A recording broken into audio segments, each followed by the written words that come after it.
Assalamualaikum warahmatullahi wabarakatuh. Perkenalkan nama saya Dwiki Azhar Setiadi, mahasiswa Sekolah Tinggi Ilmu Sosial dan Ilmu Politik Raja Haji Tanjung Minang dengan nomor induk mahasiswa 211010138, program studi Administrasi Publik kelas karyawan. Di sini saya akan mempresentasikan materi yang sudah diajarkan oleh Ibu Riau Sujarwani selaku dosen manajemen strategik sektor publik.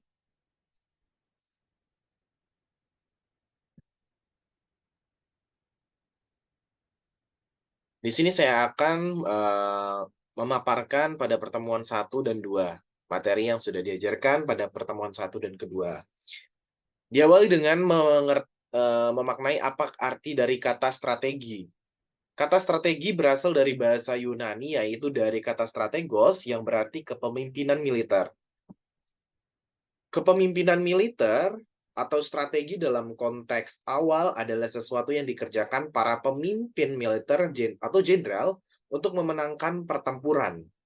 Seorang jenderal atau yang kita sebut dengan berbintang, dari bintang 1 sampai bintang 4, harus membuat rencana, keputusan, dan tindakan berdasarkan pemahaman keadaan eksternal dan internal. William F. Gould dan Lawrence R. Zhao tahun 1998 mengartikan bahwa strategi adalah sebuah rencana yang disatukan, luas, dan terintegrasi yang menghubungkan keunggulan perusahaan dengan tantangan lingkungan, serta dirancang untuk memastikan bahwa tujuan utama perusahaan dapat dicapai melalui pelaksanaan yang tepat oleh organisasi. Dapat disimpulkan bahwa pengertian strategi adalah suatu pola untuk membuat rencana dengan mengamati dan memperkirakan keadaan lingkungan eksternal dan internal untuk mencapai suatu tujuan. Sejarah manajemen strategi. 1. Anggaran dan kontrol keuangan tahun 1900-an. Yang kedua, perencanaan jangka panjang pasca Perang Dunia Kedua tahun 1950-an. Perencanaan strategi perusahaan uh, pertengahan tahun 1960-an, kemudian manajemen strategi tahun 1980-an. Manajemen strategi ialah perencanaan memang merupakan fungsi penting oleh karena gagasan atau pemikiran dan keputusan serta tanggung jawab eksekutif berada di dalamnya.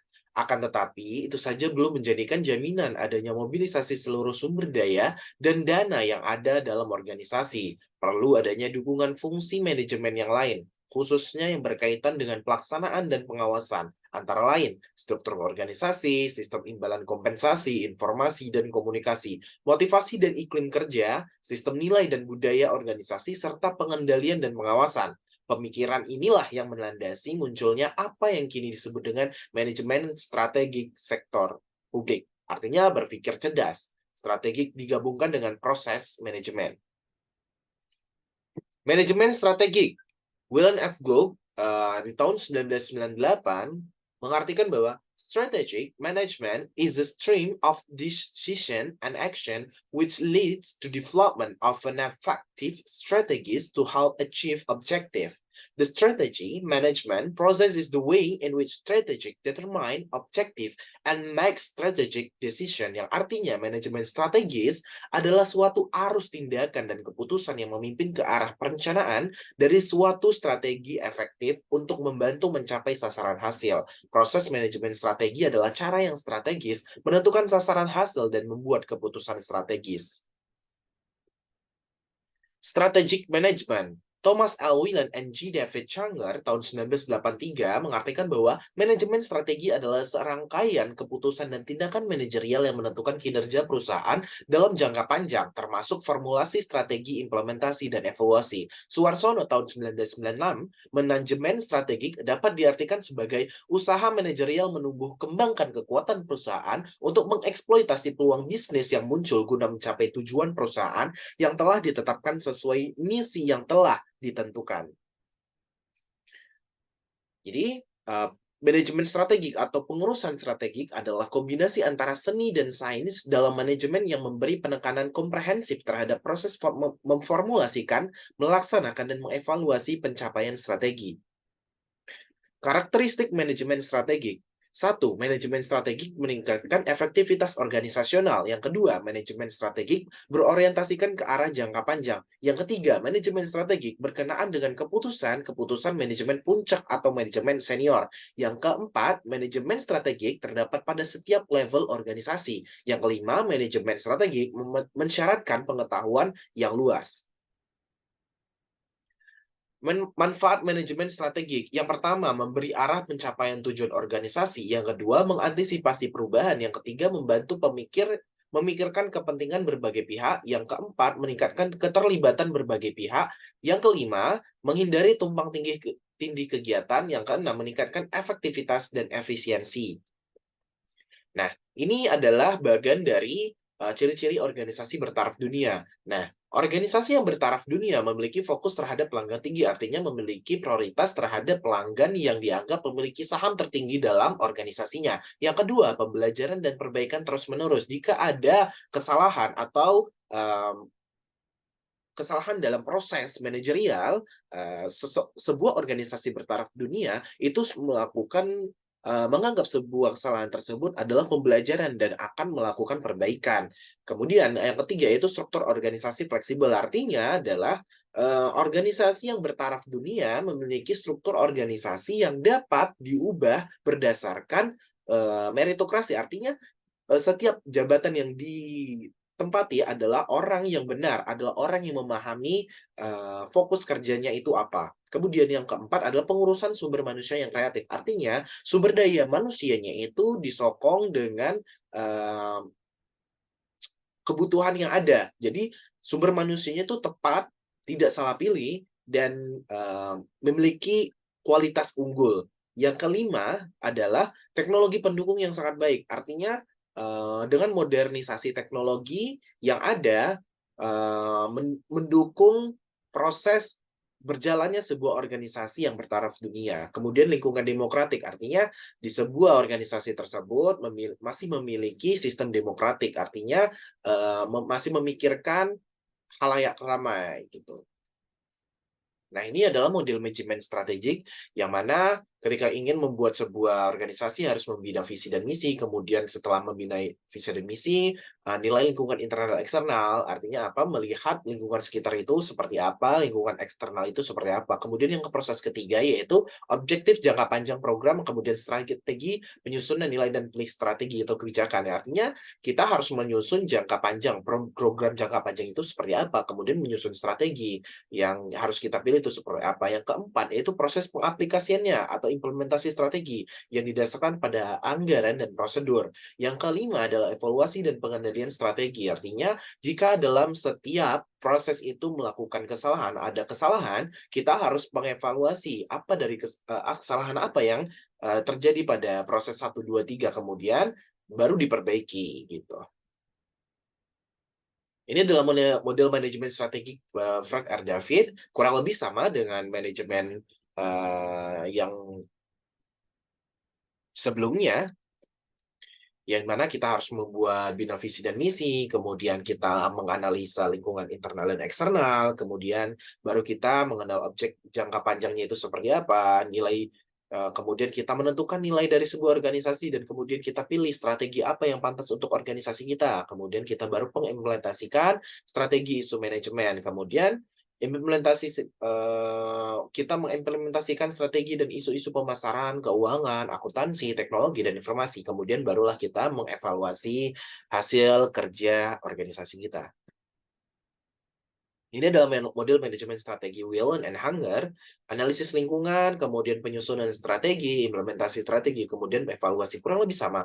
Artinya apa? Di sini memang kita dalam membuat sebuah organisasi perlu perencanaan.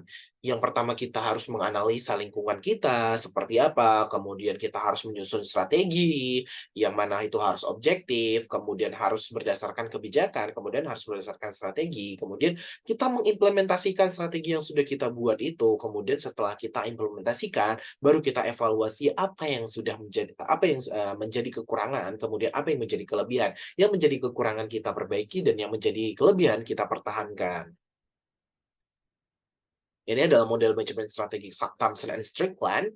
Eh, ini kurang lebih sama ya, bina visi misi strategi, tentukan objektif, bina strategi, kemudian implementasi strategi, kemudian evaluasi itu kurang lebih sama.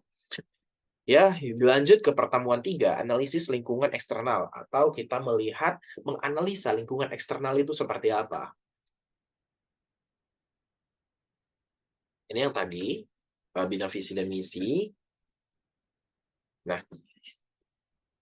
tujuan utama dalam melakukan analisis lingkungan eksternal adalah untuk mengenal pasti peluang dan ancaman yang ada di luar organisasi.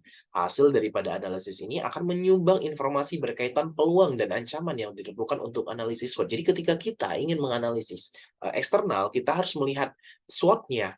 SWOT itu apa sih? SWOT itu strength, weakness, opportunity, and threats.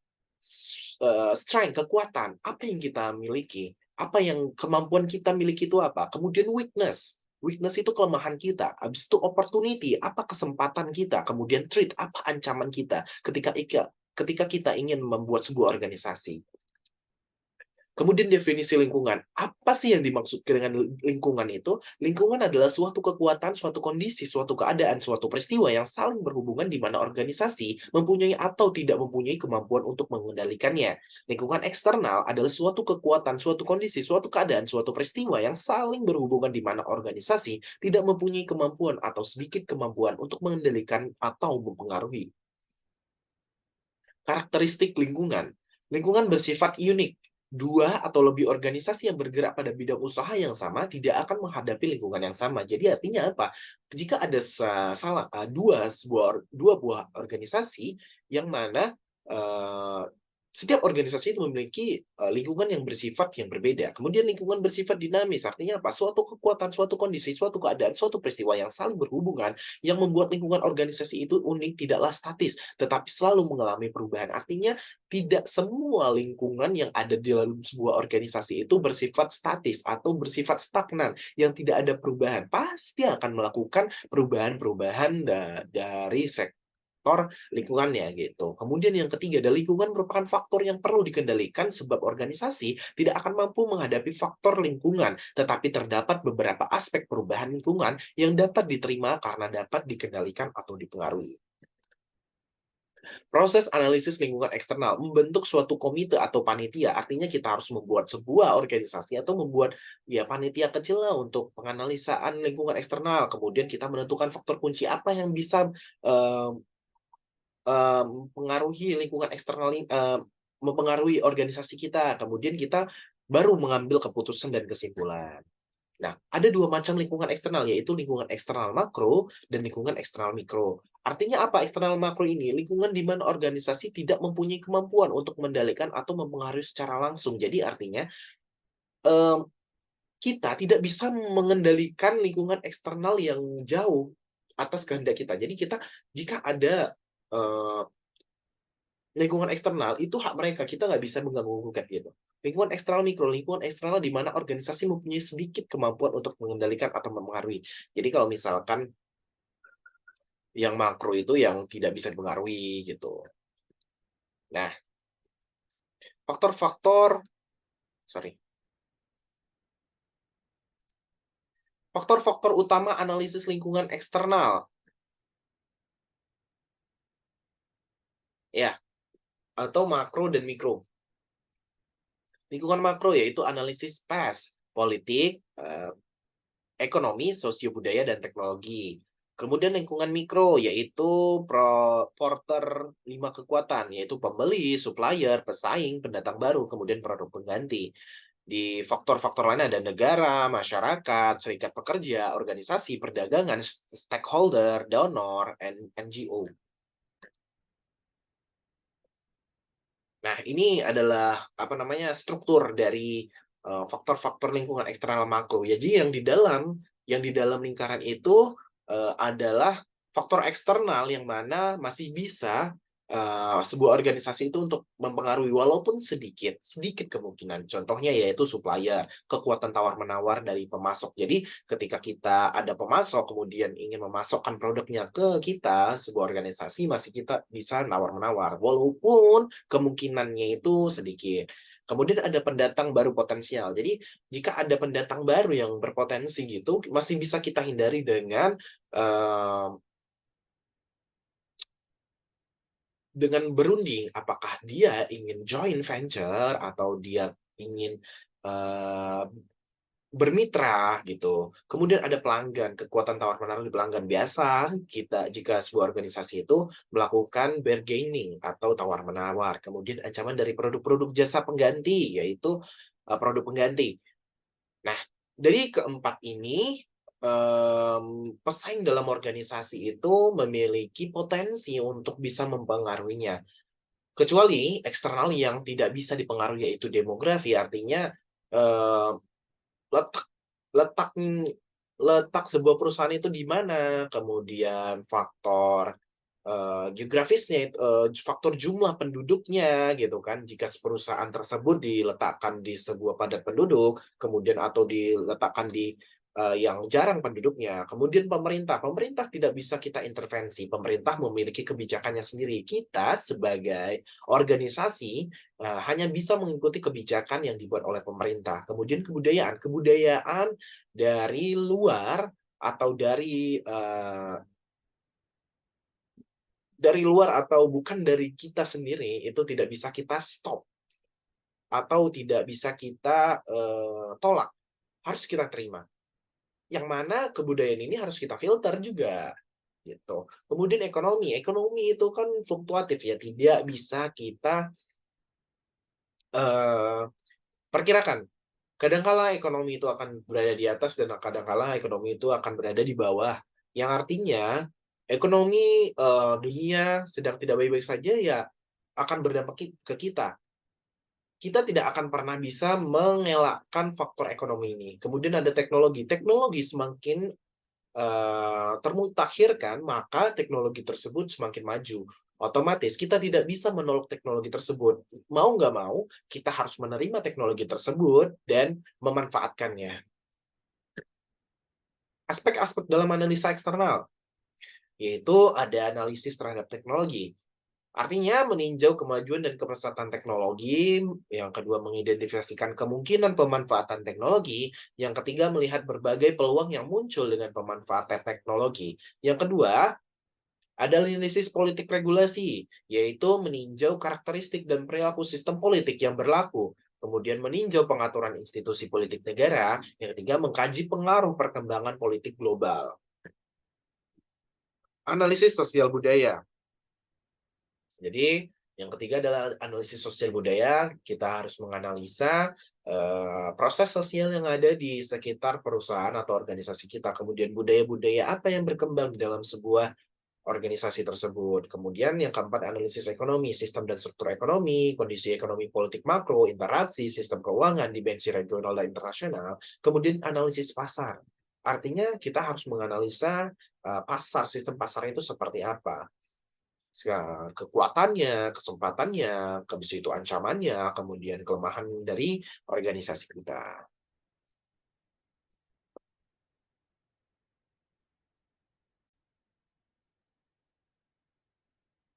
Ancaman pendatang baru. Pendatang baru biasanya membawa dan menambah kapasitas baru, keinginan mendapatkan pangsa pasar, dan juga sumber daya bantu. Jadi di sini, jika ada organisasi baru yang biasanya membawa dan menambah kapasitas baru, mereka akan mendapatkan pangsa pasarnya dan juga sumber daya bantu. Jadi kita harus mengantisipasi adanya ancaman dari pendatang baru. Kemudian berat ringannya ancaman pendatang baru tergantung pada hambatan masuk dan reaksi dari para pesaing yang telah ada di mana pendatang baru akan memasuki suatu lingkungan tersebut. Jadi, kita sebagai organisasi tidak usah khawatir dengan adanya, pendatang baru ini, karena setiap organisasi atau setiap company itu memiliki perbedaan, ciri, kemudian memiliki khasnya masing-masing. Jadi kita sebagai organisasi harus mempertahankan khas atau, ciri khas kita, apa yang kita punya dan apa yang kita tonjolkan dari produk yang kita hasilkan dari sebuah organisasi tersebut.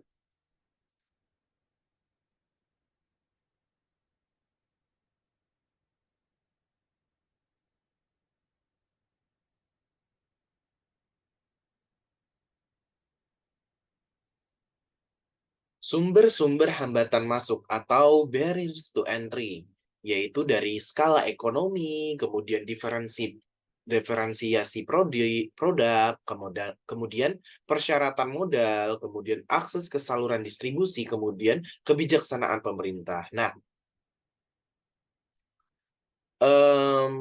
ada apa namanya, mmm, hambatan itu masuk sumber-sumber hambatan itu masuk berasal dari mana gitu.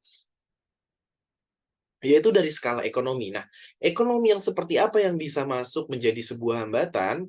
Nah, itu, ekonomi yang tidak memiliki nilai pertumbuhan, kemudian nilai ekonomi yang buruk, kemudian ekonomi-ekonomi yang dapat mengancam, proses berkembangnya sebuah organisasi tersebut. Kemudian ada diferensiasi produk. Nah,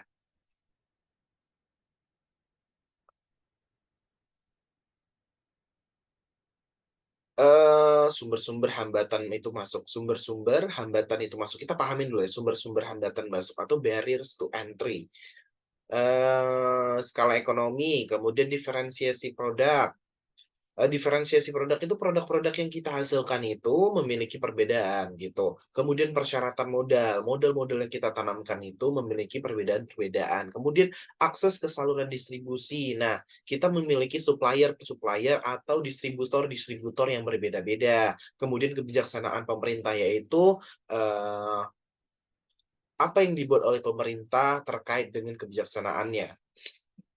Kekuatan supplier. Posisi tawar supplier akan menjadi kuat jika satu, tidak adanya input substitusi yang tersedia. Yang kedua, organisasi tidak menjadi konsumen yang signifikan bagi pemasok. Yang ketiga, pemasok industri terkonsentrasi. Yang keempat, pasokan input memberikan kontribusi signifikan terhadap fungsi produk industri.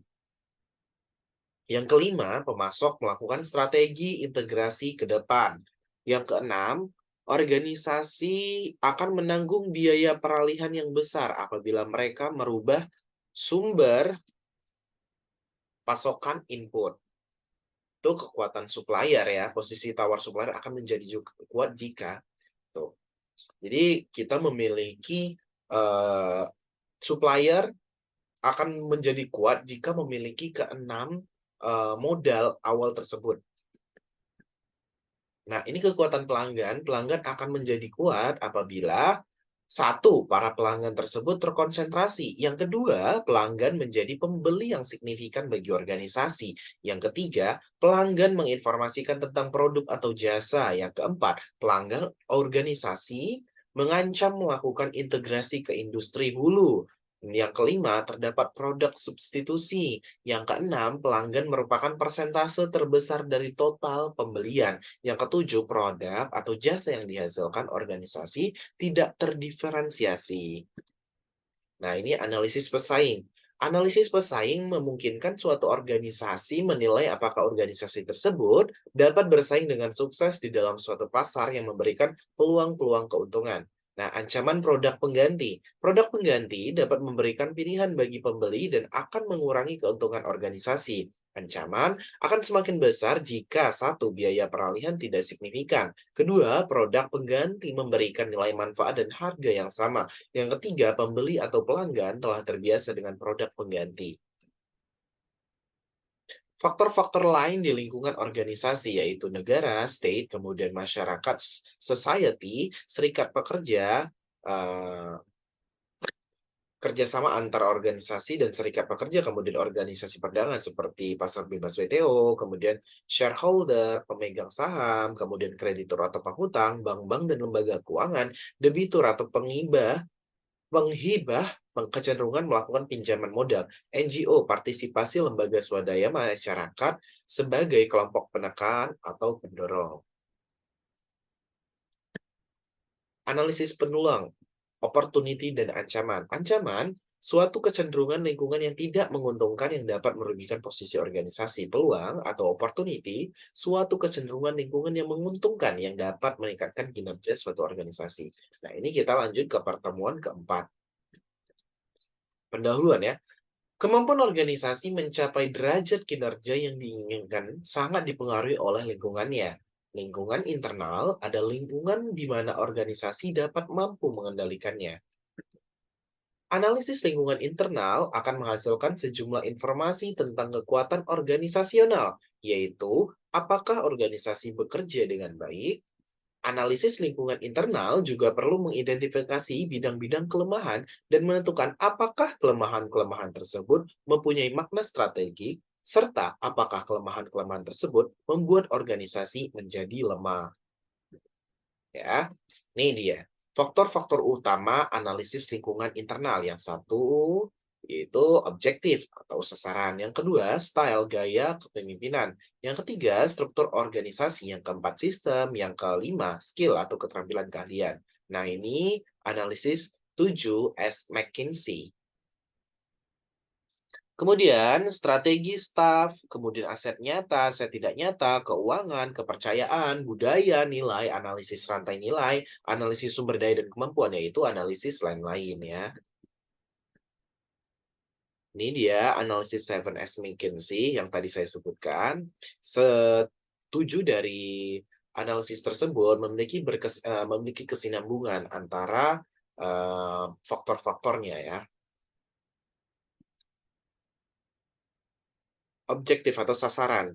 Objektif suatu keputusan spesifik yang ingin dicapai oleh organisasi pada satu tempo jangka masa yang telah ditetapkan. Sifat objektif yang baik mempunyai ciri-ciri SMART. SMART itu apa? Specific, measurable, achievable, realistic, timely. Spesifik itu artinya khusus. Khusus di sini artinya kita harus memiliki sasaran yang tepat gitu, tidak uh, yang tepat dan tepat sasaran gitulah. Measurable dapat diukur. Jadi mempunyai indikator. Achievable dapat dicapai. Realistik artinya nyata, bisa dilaksanakan. Jangan sampai kita merencanakan smart ini yang hanya sekedar ibaratnya suatu andai-andai, namun timely atau berjangka masa. Artinya dapat diukur waktunya. Contoh objektif, ya.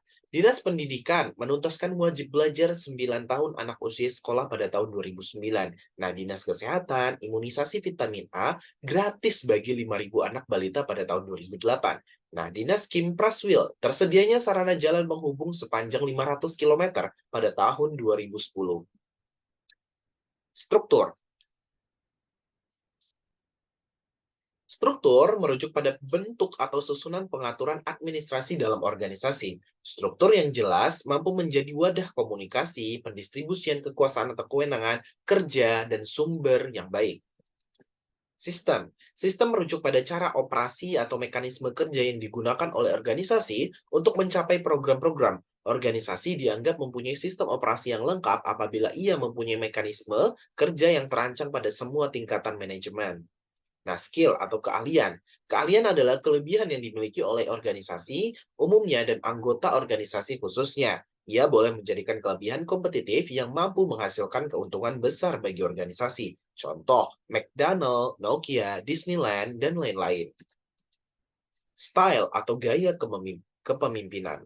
Merujuk pada gaya kepemimpinan yang dijalankan oleh seorang pimpinan di dalam sebuah organisasi. Contohnya, apakah dia otoriter, demokratik, model situasional, kemudian model merakyat gitu, kemudian model yang humanis, ataukah gaya kepemimpinannya itu uh, bersifat uh, berdasarkan pekerjaannya gitu.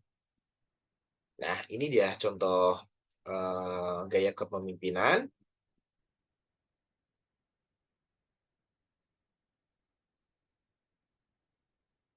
Dapat dilihat di sini dari grafik yang kita lihat, em, garis X yang horizontal yaitu berlaku tugas bimbingan ya tinggi. Semakin ke kanan semakin tinggi, yang 0 yaitu rendah. Kemudian garis Y-nya itu garis Y yang vertikal, dukungan perilaku hubungan atau tingginya. Jadi delegating atau delegasi. Nih, yang pertama, berikan instruksi spesifik dan selia pelaksanaan tugas dengan ketat, yaitu telling, kemudian ada selling, selling itu menjual, telling itu memberitahu, kemudian participating atau keikutsertaan, delegating itu adalah delegasi. Jadi, delegasikan tanggung jawab pengambilan keputusan dan implementasikan. Jika eh, delegasi atau mendelegasikan tanggung jawab itu eh,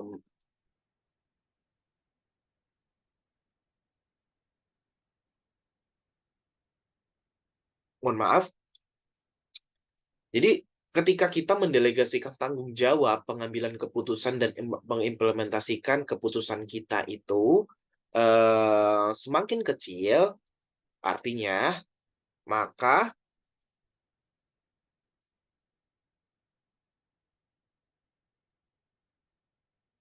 sangat susah menjelaskannya. Mohon maaf, berikan instruksi spesifik dan selia pelaksanaan tugas dengan ketat. Kemudian yang kedua, jelaskan keputusan Anda dan berikan kesempatan untuk klarifikasi. Yang ketiga, saling bertukar gagasan dan beri kesempatan untuk mengambil keputusan. Yang keempat, delegasikan tanggung jawab pengambilan keputusan dan implementasikan. Itu pokoknya ini dia mereka dari keempat posisi gaya kepemimpinan ini saling berhubungan, yang mana antara telling, selling, participating, and delegating itu akan saling berkesinambungan. Ya, dimulai dari delegating. Dia akan menyuruh atau mendelegasikan tanggung jawabnya. Kemudian eh, para delegasi, mohon maaf, tanggung jawab tersebut akan diambil oleh anggota-anggota organisasi. Maka mereka berpartisipasi. Kemudian setelah berpartisipasi, maka mereka menjualnya atau mendistribusikan tanggung jawab tersebut, hasil tanggung jawab tersebut kepada konsumen, apakah itu mitra atau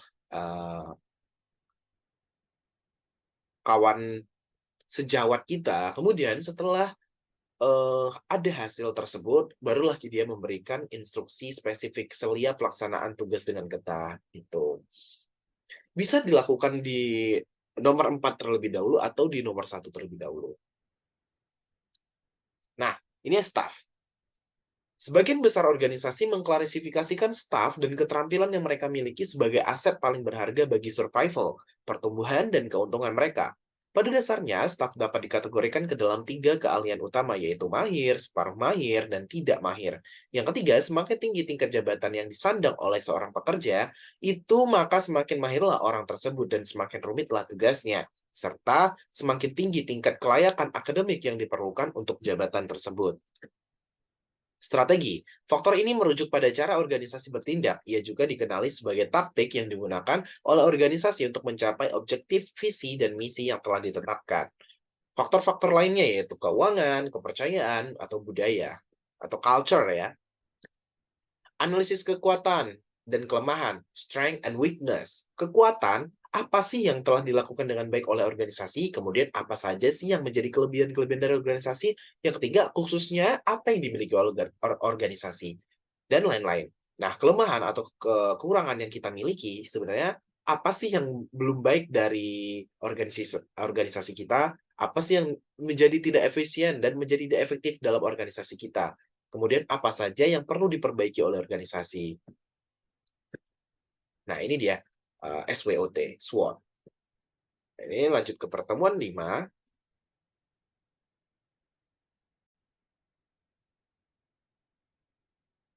Kita lanjut ke pertemuan 5.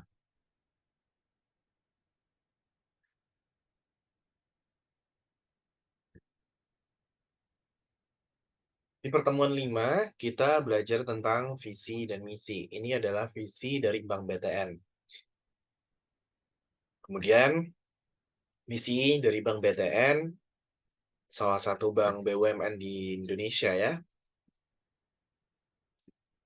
Nah, hampir sebagian, bahkan semua organisasi apabila ditanya tentang apakah organisasi saudara mempunyai visi dan misi, maka semuanya akan menjawab punya. Tapi hampir sebagian besar dilematika dalam organisasi adalah bagaimana peran dari visi dan misi yang mereka susun tersebut. Apakah visi dan misi tersebut dipakai sebagai kekuatan dalam mencapai tujuan organisasi, ataukah hanya sebagai hiasan dinding yang dipajang di kantor?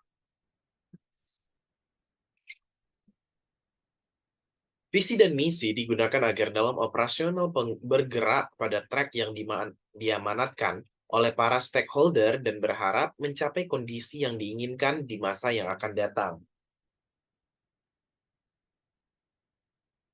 Visi misi organisasi menjawab beberapa pertanyaan penting seperti mengapa organisasi tersebut ada, siapa yang memerlukan organisasi ini, apa yang bisa diberikan organisasi kepada stakeholder, apa yang membuat organisasi ini berbeda dengan organisasi yang sejenis. Pernyataan visi misi organisasi haruslah jelas, tidak terlalu abstrak serta mudah dimengerti. Visi misi menjelaskan role organisasi. Pernyataan visi misi organisasi harus luas untuk perkembangan dan pertumbuhan organisasi. Namun, cukup untuk membuat jalannya organisasi tetap fokus dan terkendali.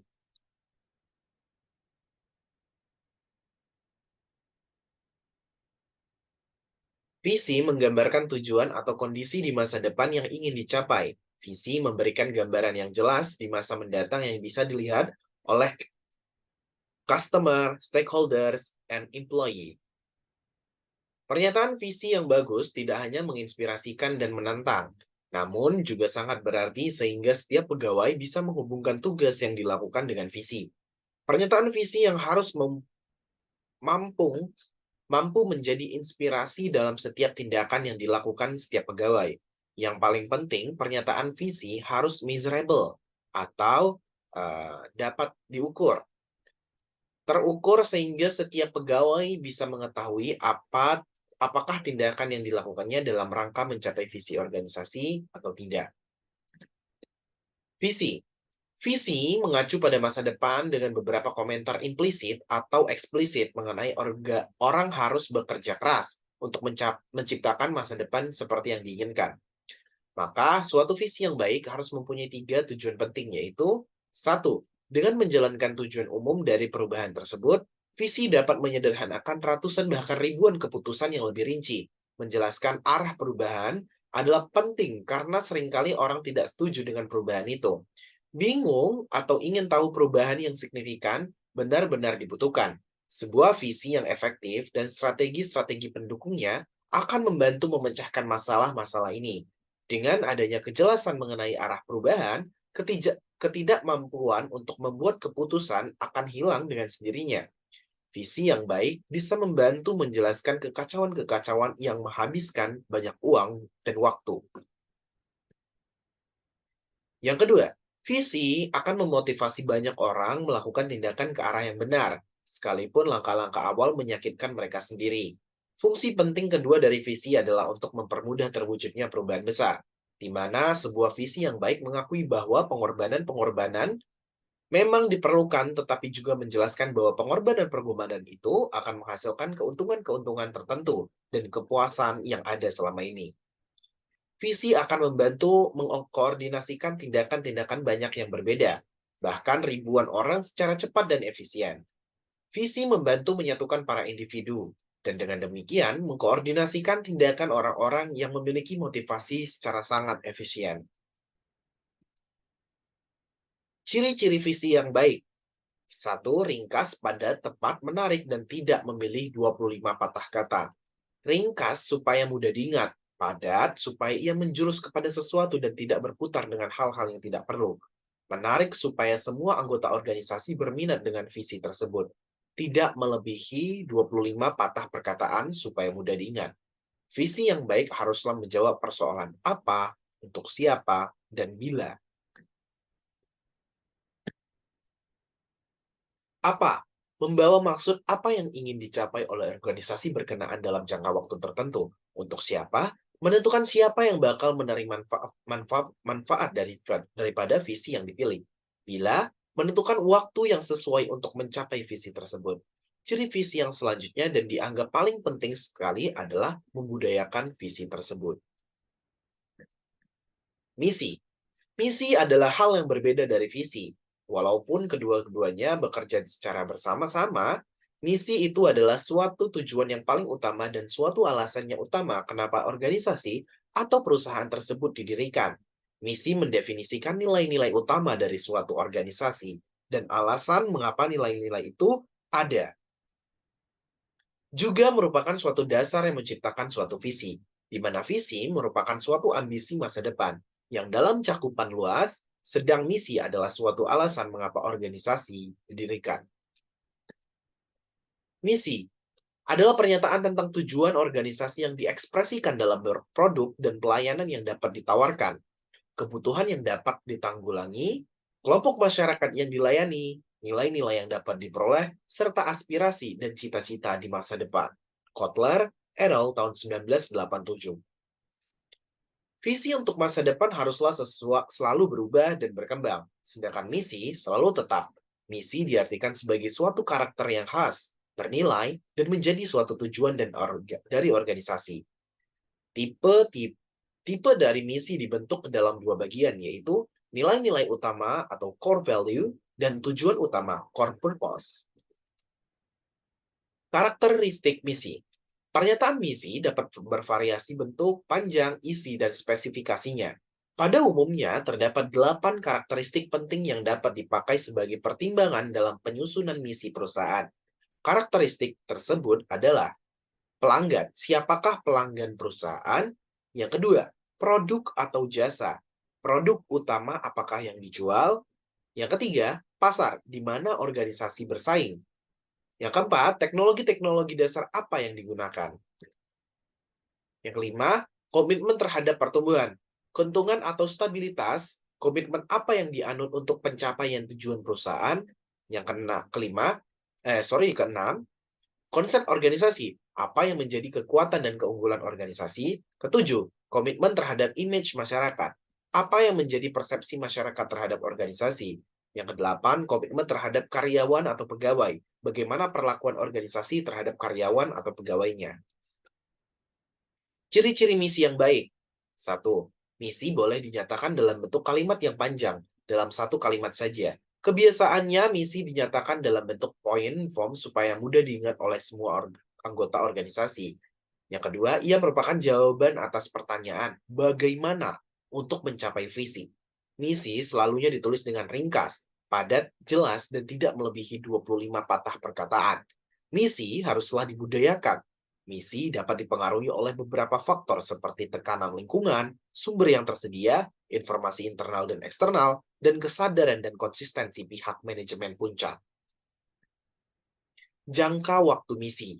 Misi dibuat untuk jangka waktu 3-5 tahun dan dapat berubah. Perubahan itu bisa dilakukan jikalau terjadi perubahan penting dalam lingkungan. Misalnya ada peluang yang harus dikejar, ada ancaman, tantangan yang sangat berarti. Langkah-langkah dalam proses perumusan misi secara sederhana dan dapat digambarkan sebagai berikut. 1.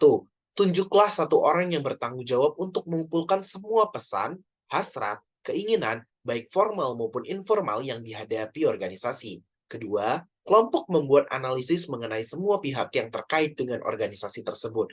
Yang ketiga, sesudah analisis pihak-pihak yang terkait selesai, maka tiap anggota mengisi formulir misi dengan rumusan masing-masing. Kemudian disusul dengan diskusi dalam kelompok tentang misi yang ditulis oleh masing-masing anggota. Yang keempat, apa yang dirumuskan kelompok tadi harus sesuai berbentuk rencana misi. Rencana ini dikembalikan kepada tiap anggota kelompok, lalu diperdebatkan. Hasil perdebatan ditulis dalam bentuk rumusan misi yang disepakati oleh kelompok. Yang kelima, kalau pernyataan misi sudah disepakati, pernyataan ini harus dipegang teguh dan dipergunakan sebagai acuan dan petunjuk dalam mengidentifikasi organisasi. Yang keenam, segera setelah rumusan akhir dicapai dan dikukuhkan, misi itu harus dimasyarakatkan kepada semua anggota organisasi. Contoh nih, visi dari Pertamina menjadi perusahaan yang unggul, maju, dan terpandang. To be a respected leading company. Misi, melakukan usaha dalam bidang energi dan petrokimia. Yang yang kedua, merupakan entitas bisnis yang dikelola secara profesional, kompetitif, dan berdasarkan tata nilai unggulan. Yang ketiga, memberikan nilai tambah lebih bagi pemegang saham, pelanggan, pekerja, dan masyarakat, serta mendukung pertumbuhan ekonomi nasional. Nah, ini adalah contoh visi dan misi dari Perumbulok. Bisa kita lihat, Perumbulok ya memiliki visi berupa menjadi perusahaan yang handal dalam mewujudkan pangan yang cukup aman dan terjangkau bagi masyarakat. Misi, memenuhi kebutuhan pangan pokok rakyat. Nah, ini visi dari PT PLN Persero. Diakui sebagai perusahaan kelas dunia yang bertumbuh kembang unggul dan terpercaya dengan bertumpu pada potensi insani. Misinya, menjalankan bisnis kelistrikan dan bidang lain yang terkait, berorientasi pada kepuasan pelanggan, anggota perusahaan, dan pemegang saham, dan masih banyak lain. Motonya yaitu listrik untuk kehidupan yang lebih baik. Nah, ini adalah Telkom Indonesia. Nah, ini adalah visi dari Pegadaian dan misi dari Pegadaian.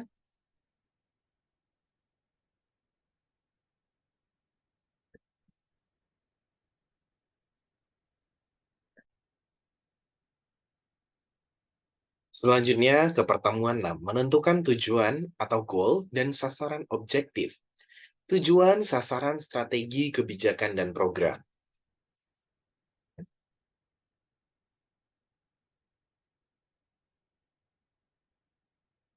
Tujuan atau goal adalah sesuatu apa yang akan dicapai atau dihasilkan dalam jangka waktu 1 sampai dengan 5 tahun. Tujuan ditetapkan dengan mengacu kepada pernyataan visi dan misi serta didasarkan pada isu-isu dan analisis strategi. Tujuan tidak harus dinyatakan dalam bentuk kuantitatif, akan tetapi harus dapat menunjukkan suatu kondisi yang ingin dicapai di masa mendatang. Tujuan akan mengarahkan perumusan sasaran, kebijakan, program, dan kegiatan dalam rangka merealisasikan misi.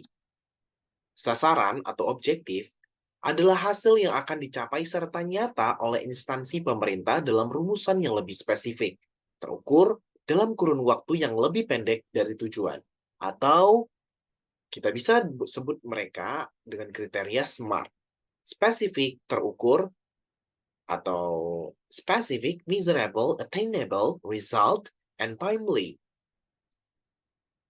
Indikator sasaran. Ukuran tingkat keberhasilan pencapaian sasaran untuk diwujudkan pada tahun bersangkutan. Setiap indikator sasaran disertai dengan rencana tingkat pencapaiannya masing-masing. Sasaran diupayakan untuk dapat dicapai dalam kurun waktu tertentu atau tahunan, secara berkesinambungan, sejalan dengan tujuan yang ditetapkan dalam rencana strategi. Strategi, cara mencapai tujuan dan sasaran yang dijabarkan ke dalam kebijakan-kebijakan dan program-program.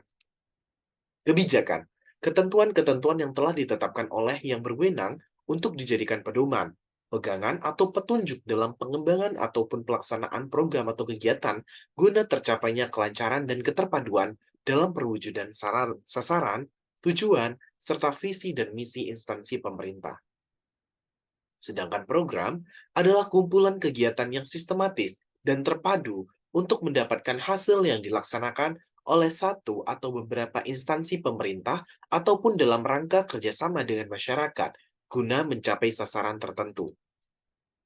Kita lanjut di pertemuan 7, yaitu jenis-jenis strategi. Strategi jaringan. Yang kedua, strategi korporasi, yaitu strategi pertumbuhan, strategi bertahan, kemudian strategi kestabilan, kemudian strategi kombinasi atau kombinasi dari keempat strategi tersebut. Strategi jaringan apa sih? Strategi jaringan ialah merujuk pada semua bentuk kerjasama yang mampu dilakukan oleh sebuah organisasi dengan organisasi lain. Ia merupakan strategi yang berdasarkan kepada win-win solution atau dua-duanya menang. Nah, ini dia organisasi jaringan. Organisasi, kemudian pelanggan, supplier, organisasi lain, pesaing, mereka saling berhubungan win-win solution. Strategi korporat, yaitu strategi pertumbuhan. Ada kurang lebih 6 dari strategi pertumbuhan, yaitu strategi pengembangan produk, strategi pengembangan pasar, penembusan pasar, integrasi vertikal, integrasi horizontal, dan campuran. Kemudian strategi bertahan atau defensive strategi, yaitu strategi pemulihan, strategi divestment, pembubaran, bankrupt, tawanan, dan penuaian. Ada lagi strategi stabilisasi, yaitu strategi kerjasama. Kemudian ada strategi kombinasi, yaitu kombinasi aneka produk, kemudian aneka bisnis. Nah, lanjut ke pertemuan 8. Ini dia, lingkungan internal atau strength and weakness. Nah, di dalam lingkungan internal yaitu ada strength dan weakness. Karena kita yang mengetahui apa sih yang sebenarnya strength, kekuatan dan kelemahan kita. Yang mana kelemahan dan kekuatan kita ini dapat kita ubah, dapat kita tingkatkan, dan kelemahan kita dapat kita ubah menjadi suatu kekuatan atau kita perbaiki. Nah, ini lingkungan eksternal yaitu opportunity dan threats. Nah, kesempatan dan tantangan itu sama sekali sangat susah untuk kita apa namanya? Dalam artian kita pengaruhi, tidak bisa. Kesempatan itu datang tidak atas dasar diri kita mau ya, tapi kesempatan datang itu tanpa kita sadari. Kemudian ancaman itu tidak bisa kita em, bisa kita antisipasi, cuman tidak bisa kita ikut pengaruhi datangnya ancaman tersebut. Ini adalah contoh-contohnya ya. Contoh-contoh tentang kekuatan, strength, weakness, kemudian opportunity, and threats. Ini matriksnya pengembangan IPB 2025 berdasarkan analisis. Ini sama, ini strategi peluang opportunities, kodenya O1, O2, O3. Dilanjut pertemuan ke-9. Implementasi strategi. Implement strategi yaitu ada 4. Organisasi atau manajemen, structure, kemudian leadership, kepemimpinan, budaya atau culture, sistem imbalan atau reward system. Nah, struktur organisasi. Struktur organisasi ada organizational design atau collecting the combination of organizational structure and control system to implement its strategy and to create and sustain a competitive advantage. Desain organisasi. Jadi setiap organisasi itu memiliki tipe atau bukan memiliki tipe ya, seperti memiliki style. Nah, stylenya ini collecting the combination of organizational and structure and control system to implement its strategy and to create and sustain a competitive advantage. Artinya tuh setiap kombinasi yang dikumpulkan dari struktur organisasi dan sistem kontrol untuk mengimplementasikan strategi dan membuat to create and sustain untuk membuat dan dipertahankan sebuah rata-rata kompetitif yang rata-rata, kompetitif yang stabil gitu.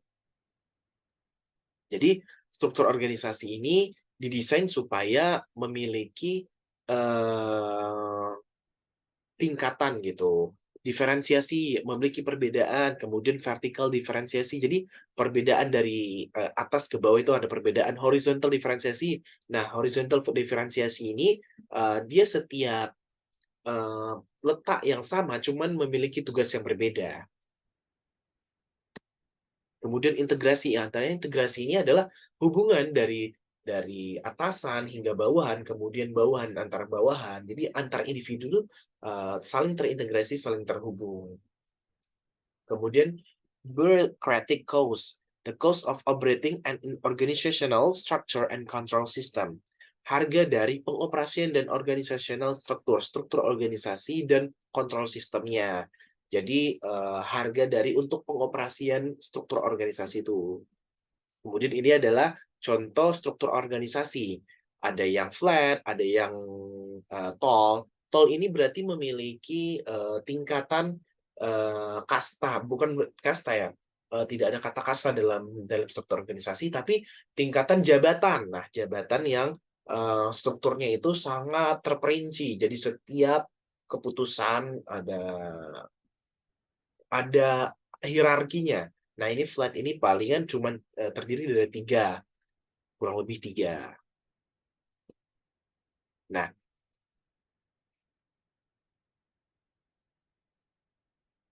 organisasi divisi. Nah, di contohnya ya, jika ada sebuah organisasi ini biasanya dipimpin oleh direktur, kemudian di bawah direktur ada direktur bidang operasi, kemudian direktur bidang operasi ada A, kemudian ada B, kemudian manajer divisi A, B, C, kemudian ada produksi, personalia, keuangan, dan pemasaran. Ini adalah organisasi unit usaha strategik, ada direktur, wakil dirut bidang operasi, wakil dirut bidang administrasi, kemudian ada direktur bisnis 2, 3, kemudian divisi A, divisi B. Nah, ini contoh struktur korporasi perusahaan. Nah, ini dewan komisaris, ada direksi. Ini sangat lengkap ya, sangat terperinci. Jadi dia dalam struktur organisasi ini perlu diingat bahwa setiap jabatan yang ada itu memiliki tanggung jawab yang berbeda-beda. Yang mana semakin tinggi jabatannya, maka semakin tinggi pula eee, apa namanya, tanggung jawabnya.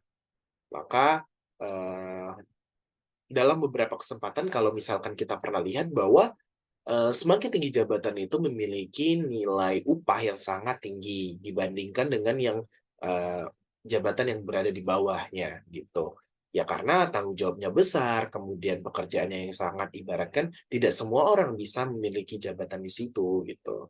Jadi ya wajar saja kalau misalkan kita, melihat bahwa perbedaan upah minum gaji gitu, gaji atau upah kemudian atau, insentif setiap jabatan yang dipegang itu berbeda-beda, karena ada struktur organisasi tersebut.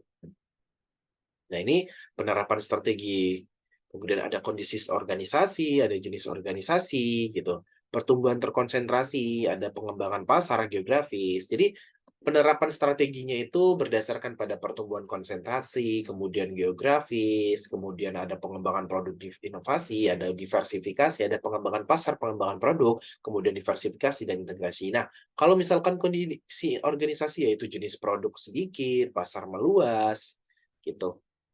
Sorry ya, ini ketutup ini.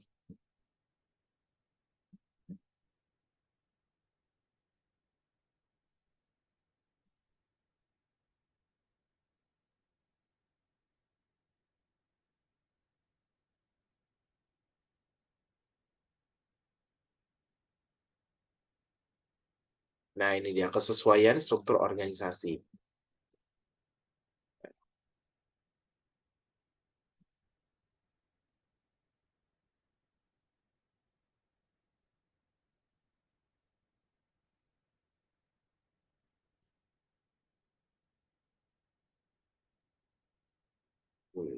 Nah, dia ini.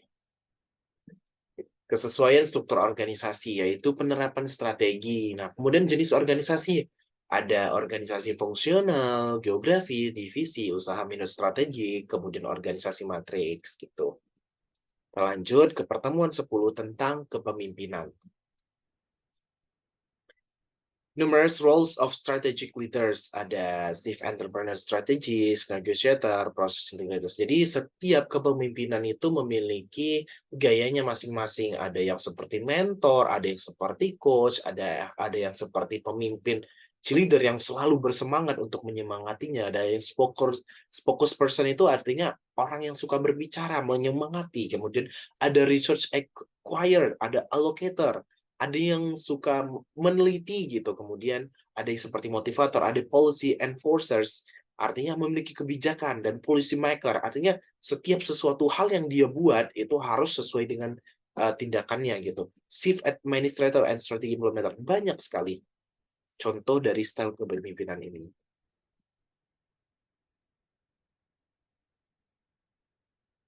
Nah, kepemimpinan efektif itu, effective strategic leadership, ada yang disebut dengan determining strategic direction, ada yang maintaining core competencies. Sorry, nggak nampak ya. Kita ubah lagi nih tulisannya.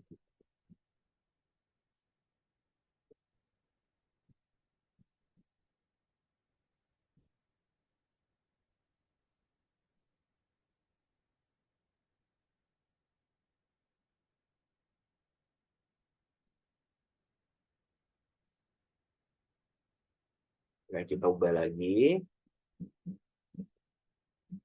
Sorry ya, ini saya nggak potong karena saya lakukan dalam satu waktu yang sama gitu. Jadi nggak perlu dipotong supaya menghemat waktu ya. Oke. Determining strategic direction ada maintaining core competencies, developing human capital, sustaining an organizational culture, emphasizing ethical practice.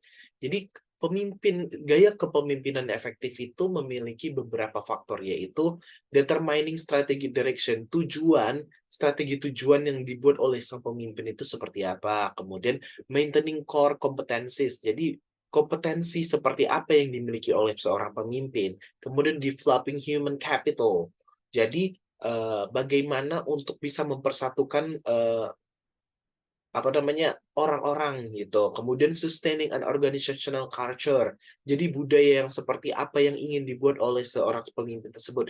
Kemudian emphasizing ethical practice. Jadi kode etik yang dibuat dia atau gaya gaya seperti apa yang dibuat dia gitu. Etiknya seperti apa. Kemudian stabilizing balances control. Jadi dia bagaimana untuk mau membalancingkan atau merata-ratakan atau kontrol yang bisa dia buat gitu. Jadi artinya seperti ini. Bagaimana dia bisa mengontrol supaya dia ada keseimbangan gitu antara setiap bawahannya itu memiliki kesempatan yang sama gitu. Culture, budaya. Budaya perusahaan atau perangkat set yang terdiri dari keyakinan, norma-norma, nilai-nilai, dan kebiasaan yang menjadi dasar kebersamaan dan menjadi dasar cara berinteraksi. Kemudian keyakinan, beliefs, keyakinan tentang hal-hal yang paling cocok bagi perusahaan, seperti being the best, superior, importance of people, details, sublati, and communication.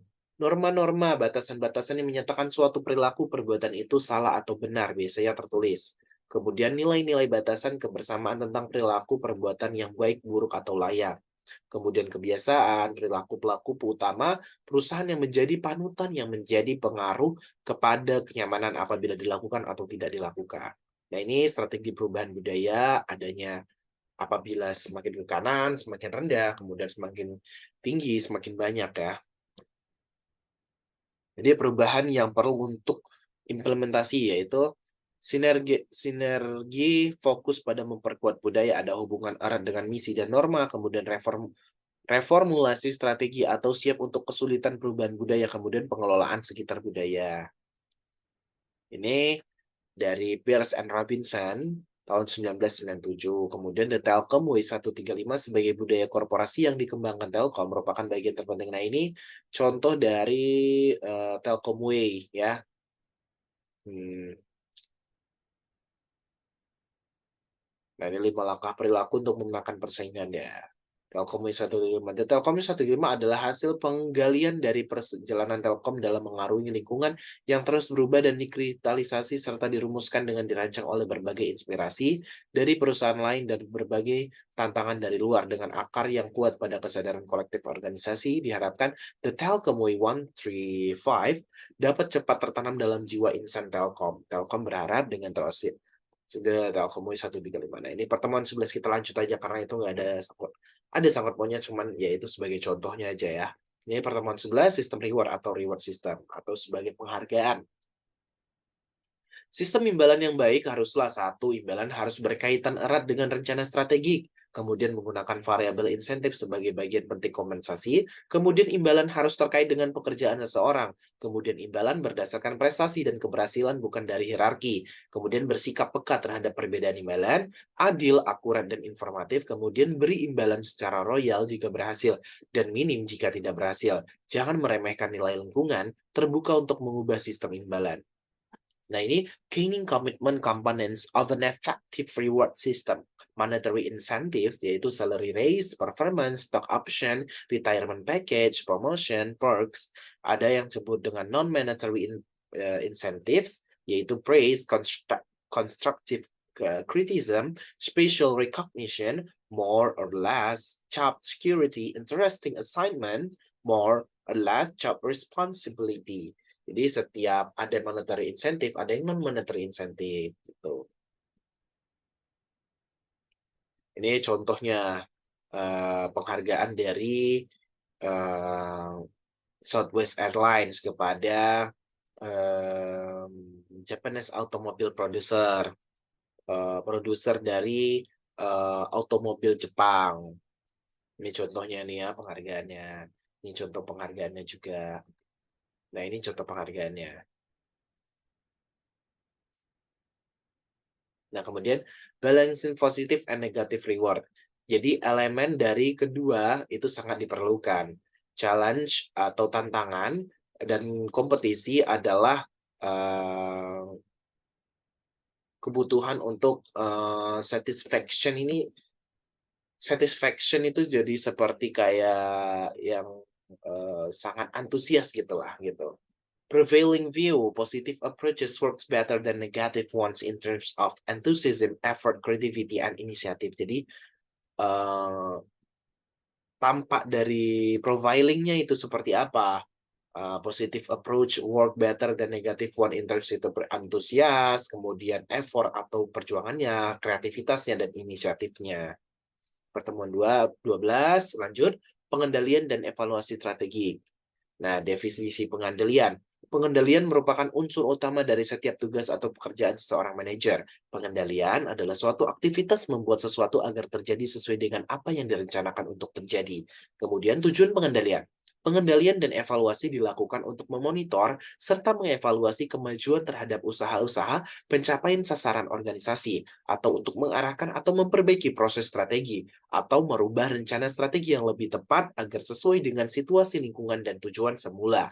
Kemudian, proses pengendalian terdiri dari 3 tahap, yaitu pengukuran kinerja, membandingkan hasil pengukuran dengan standar kinerja. Yang ketiga, mengambil tindakan perbaikan yang diperlukan untuk menjamin standar kinerja yang direncanakan dapat tercapai. Nah, ini alur proses pengendalian strategik, yaitu pengendalian dimulai, kemudian bekerja dilanjutkan. Kemudian mengukur kinerja dulu, setelah pengendalian dimulai, mengukur kinerja. Nah, setelah mengukur kinerja, maka melanjutkan membandingkan pengukuran kinerja dengan standar.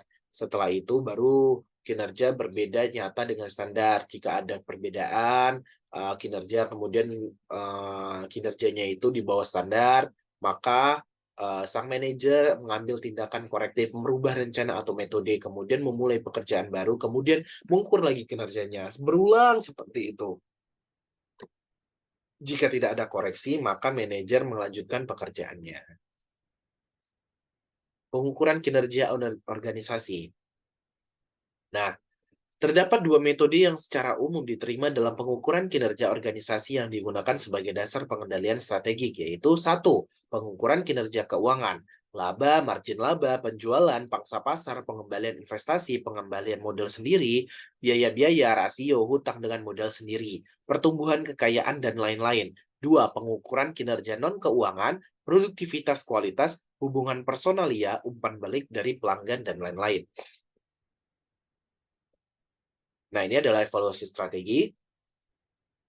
Richard Rummel dalam Review mengajukan 4 kriteria yang dapat digunakan untuk melakukan evaluasi strategi yang telah berjalan, yaitu konsistensi, kesesuaian, keunggulan, dan kelayakan. Sebagai tambahan adalah rangka 7S McKinsey System Structure Strategy Chart, Value, Style, Skills, and Staff.